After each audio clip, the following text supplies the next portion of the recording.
Sementara itu, pemirsa, lembaga riset Bain & Company mencatat konsumen digital di Indonesia menunjukkan peningkatan preferensi situs belanja daring sebelum menentukan pembelian.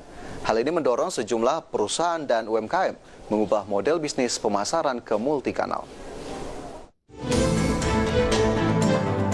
Dalam studi terbarunya, lembaga riset Bain & Company bersama Facebook menyatakan pada tahun 2020 konsumen digital di Indonesia mengunjungi 5,1 situs online sebelum membuat keputusan pembelian. Sementara pada tahun lalu rata-rata 3,8 situs dikunjungi sebelum memutuskan pilihan belanja. Sementara Facebook Indonesia menilai perpindahan konsumen digital yang pesat dari luring ke daring telah mendorong sejumlah perusahaan dan UMKM mengubah model bisnis pemasaran ke multikanal. Seiring dengan makin banyaknya pemain di perdagangan elektronik, maka pemilik toko daring perlu memperkuat merek mereka agar dapat bertahan. Di sisi lain, perusahaan modal Ventura memiliki dana yang mengendap untuk diinvestasikan mencapai 8,7 miliar dolar Amerika pada akhir 2019.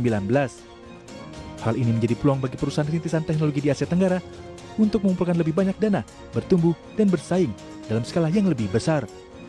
Berbagai sumber untuk IDX Channel. Ya, pemirsa, lantas bagaimana potensi pengembangan serta daya saing produk lokal atau produk Indonesia di era digitalisasi saat ini? Langsung saja kita ulas dan kita bahas bersama dengan rekan Mangi Feracong yang sudah siap menyampaikan informasi selengkapnya untuk Anda. Halo Mangi. Ya, halo rekan Fajar. Ya Mangi, bagaimana kemudian terkait digitalisasi, kemudian juga daya saing produk UMKM dan juga dorongan dari pemerintah? Apa saja poin utama yang ingin Anda sampaikan dalam edisi kali ini? Baik, terima kasih rekan Fajar Wayong. Ya pemirsa, memang selama pandemi COVID-19 ini jumlah transaksi e-commerce di Indonesia itu meningkat sebesar 26%. Yang mana untuk transaksi hariannya sendiri itu mencapai 4,8 juta rupiah. Dan hal tersebut juga disebabkan oleh banyaknya masyarakat yang melakukan kegiatan di rumah dan mengurangi kegiatan di luar rumah begitu ya, karena adanya pandemi COVID-19 ini. Dan hal itu berakibat pada banyaknya masyarakat yang memang memanfaatkan teknologi untuk berbelanja begitu ya, dan juga untuk memenuhi kebutuhan sehari-hari begitu Fajar. Namun yang perlu dicermati adalah saat ini dari tingginya transaksi e-commerce di Indonesia itu masih didominasi oleh produk-produk impor dan bukan produk dalam negeri begitu Fajar. Dan memang digitalisasi ini bisa merubah tren dan juga gaya hidup masyarakat begitu Fajar. Contohnya beberapa waktu lalu dan mungkin hingga saat ini masih berlangsung begitu ya, banyak sekali milenial yang memang menyukai budaya K-pop begitu ya, atau budaya Korea, yang akhirnya banyak sekali milenial yang berbelanja produk-produk Korea, mulai dari pakaian, lalu juga aksesoris dan juga kosmetik begitu ya. Dan hal tersebut menyebabkan posisi dari produk lokal itu jauh di bawah produk impor begitu ya, dan kurang diminati oleh masyarakat begitu ya terhadap produk-produk lokal itu sendiri. Dan menurut pernyataan dari Menteri Pariwisata dan Ekonomi Kreatif Wisnu Tama, 70% e-commerce di Indonesia ini memang menjual barang-barang ekonomi kreatif, namun hanya sebesar 10% yang diisi oleh produk-produk lokal, yang artinya Fajar, sisanya begitu ya sebesar 60% itu masih didominasi oleh produk-produk luar negeri atau produk-produk impor. Padahal menurut data dari pemerintah, sepanjang 2018 saja begitu ya, jumlah UMKM di Indonesia ini sudah melebihi 60 juta UMKM. Namun sangat disayangkan saat ini masyarakat begitu ya masih sangat minim begitu ya minatnya terhadap produk-produk dalam negeri atau produk lokal begitu Fajar. Oke, ya, jadi jika tadi pernyataan Anda begitu ada produk lokal yang kurang dilirik oleh masyarakat, apa kemudian sebetulnya penyebab utama dari hal tersebut? Mengapa kemudian akhirnya masyarakat termasuk juga milenial begitu tertarik terhadap produk luar atau produk impor, Mangi? Ya, Ya, jadi memang produk-produk lokal saat ini bisa kita katakan begitu ya kurang diminati oleh masyarakat dalam negeri, dan hal tersebut bisa disebabkan oleh beberapa faktor begitu ya Fajar, dan menurut data atau menurut pendapat dari beberapa pengamat ekonomi, hal tersebut disebabkan oleh saat ini stigma masyarakat begitu ya, yang berpendapat bahwa semakin mahal suatu produk maka semakin bagus kualitas dari produk tersebut. Padahal kenyataannya belum tentu seperti itu Fajar. Dan pada akhirnya masyarakat Indonesia sendiri begitu ya, saat berbelanja lebih memilih produk impor yang memang harganya agak sedikit lebih mahal dibandingkan produk lokal, karena beranggapan produk impor itu kualitasnya lebih baik dibandingkan dengan produk lokal atau produk yang diproduksi di dalam negeri begitu Fajar. Dan selain itu kurangnya keterampilan, juga kurang kompeten dari SDM di dalam negeri juga menyebabkan masyarakat kurang melirik produk-produk dalam negeri. Jadi produk-produk yang dihasilkan dalam negeri ini memang kurang menarik begitu ya, baik dari desain dan juga dari model begitu ya, sehingga kurang dilirik oleh masyarakat Indonesia. Dan selain itu, beberapa produk Indonesia yang memang mempunyai kualitas yang sangat baik itu terpatok dengan harga yang sangat tinggi begitu Fajar. Dan selain itu kita juga harus melihat regulasi-regulasi yang telah diterapkan oleh pemerintah. Dan saat ini memang pemerintah telah memberikan relaksasi atau pembebasan PPh pasal 22 terhadap impor. Dan menurut data dari Apindo sepanjang 2019 Fajar ya, jumlah barang yang impor yang masuk ke Indonesia itu mencapai 57,9 juta paket, yang artinya jumlah tersebut meningkat sebesar 197% dibandingkan tahun sebelumnya. Dan hal tersebut dikhawatirkan dapat mengganggu kinerja UMKM dan juga dapat mengganggu kinerja dari produk-produk dalam negeri atau produk-produk Indonesia sendiri begitu Fajar. Oke, jadi memang masih ada sejumlah hambatan di sana, sejumlah faktor yang turut mempengaruhi kenapa akhirnya produk lokal menjadi dalam tanda kutip kurang begitu menarik dan kurang begitu dilirik. Tapi jika kita gali lebih dalam lagi, Mangi, jangan-jangan regulasi atau dorongan atau dukungan dari pemerintah kurang di sana, atau sebetulnya sudah cukup banyak yang disiapkan atau diberikan oleh pemerintah. Selain tadi Anda sudah menyebutkan sedikit ada dari sisi perpajakan begitu, adakah kemudian hal lain atau dorongan atau dukungan lain dari pemerintah untuk kemudian mendorong daya saing produk lokal?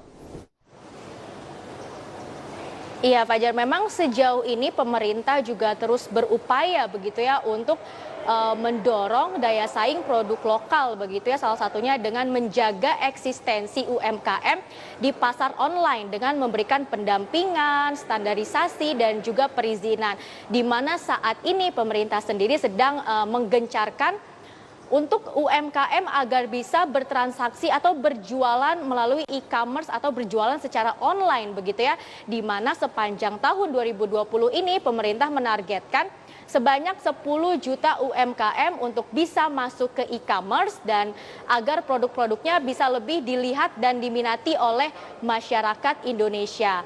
Dan selain itu Fajar ya, untuk ekspor dari UMKM sendiri saat ini memang masih berkontribusi hanya sekitar 14,5% terhadap ekspor nasional, dan pemerintah juga menargetkan di tahun ini juga di tahun-tahun berikutnya untuk menaikkan 2 kali lipat begitu ya dari ekspor UMKM begitu Fajar. Dan selain itu pemerintah juga telah mengadakan pelatihan-pelatihan online di mana pemerintah telah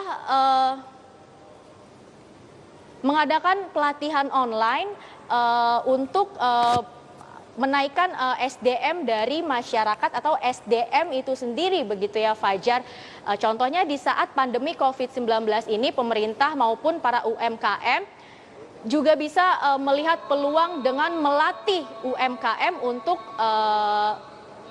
membuat APD, lalu membuat masker begitu ya, dan juga bisa mengadakan pelatihan tentang pembuatan minuman-minuman herbal yang memang saat ini sedang dibutuhkan oleh masyarakat di tengah pandemi COVID-19 begitu, Fajar. Oke, jadi sudah ada sejumlah langkah atau upaya yang dilakukan oleh pemerintah untuk mendukung atau meningkatkan daya saing produk lokal. Tapi dari kacamata konsumen sebetulnya, Mangi, pemerintah saat ini juga tengah menggalakkan untuk kampanye menggunakan produk buatan Indonesia atau bangga buatan Indonesia. Apakah kemudian hal itu dukungan dari konsumen, kemudian dari kita sebagai pembeli juga turut akan membantu untuk meningkatkan daya saing produk lokal? Dari kacamata Anda seperti apa, Mangi, atau dari hasil penelitian yang Anda lakukan? Iya, baik, tentunya selain upaya-upaya yang telah dilakukan oleh pemerintah begitu ya, kita juga sebagai masyarakat tentunya harus turut mendukung dan mencintai produk dalam negeri begitu, Fajar, karena memang dengan kita membeli produk dalam negeri, memakai produk dalam negeri sebenarnya banyak sekali begitu ya keuntungan yang bisa kita dapatkan. Antara lain ada rasa bangga karena kita memakai produk dalam negeri begitu ya, Fajar, dan selain itu dengan kita memakai produk dalam negeri atau membeli produk dalam negeri, kita bisa mengurangi angka pengangguran di Indonesia. Karena berdasarkan data dari Kementerian Ketenagakerjaan pada bulan Agustus 2020 begitu ya, jumlah pengangguran di Indonesia itu mencapai lebih dari 10 juta orang. Dan menurut pemerintah, hadirnya UMKM ini begitu ya bisa menyerap 99% tenaga kerja di Indonesia. Jadi hanya dengan membeli dan memakai produk lokal sebenarnya kita juga sudah bisa berkontribusi begitu ya tentunya terhadap pendapatan negara dan juga pertumbuhan perekonomian Indonesia dan mendorong daya saing produk lokal agar setara begitu ya dengan produk impor begitu, Fajar. Oke, jadi dukungan dari masyarakat atau konsumen juga diperlukan. Tapi tadi Mangi, Anda sempat menyebutkan ada dorongan dari pemerintah untuk masuk ke kanal digital, begitu ya, untuk masuk ke ekosistem digital. Apakah memang kemudian ada data yang menunjukkan bahwa selama atau sejauh ini, terutama di masa pandemi, ada peningkatan dari sisi transaksi digital? Dan apakah kemudian memang ini menjadi peluang untuk UMKM saat yang tepat untuk masuk ke sana, terutama untuk produk lokal kita? Iya, Fajar, memang di saat pandemi COVID-19 ini sebenarnya merupakan waktu yang tepat begitu ya untuk memaksimalkan kinerja dari digitalisasi dan juga e-commerce begitu ya, dan terbukti bahwa produk-produk Indonesia sejauh ini juga memang sudah bisa go internasional begitu, Fajar. Contohnya seperti Jeko begitu ya, yang pasti Fajar sudah pernah makan nih Jeko ya, yang sebenarnya Jeko ini berasal dari Indonesia begitu ya, dan saat ini sudah masuk ke pasar Malaysia dan juga China. Lalu produk-produk Indonesia lainnya yang memang sudah merambah kancah internasional itu seperti Indomie, di mana untuk Indofood sendiri baru saja melakukan akuisisi terhadap perusahaan-perusahaan luar negeri begitu ya, Fajar, dan juga ada tolak angin dan juga ada extra jos begitu ya, yang memang tandanya sebenarnya produk Indonesia ini berpotensi atau memiliki peluang untuk bisa lebih berkembang dan untuk lebih bisa diminati oleh masyarakat Indonesia maupun masyarakat luar begitu, Fajar. Dan untuk pemerintah sendiri sebaiknya lebih memperhatikan untuk produk dalam negeri agar bisa setara begitu ya dengan produk-produk yang memang berasal dari luar negeri atau produk impor begitu, Fajar.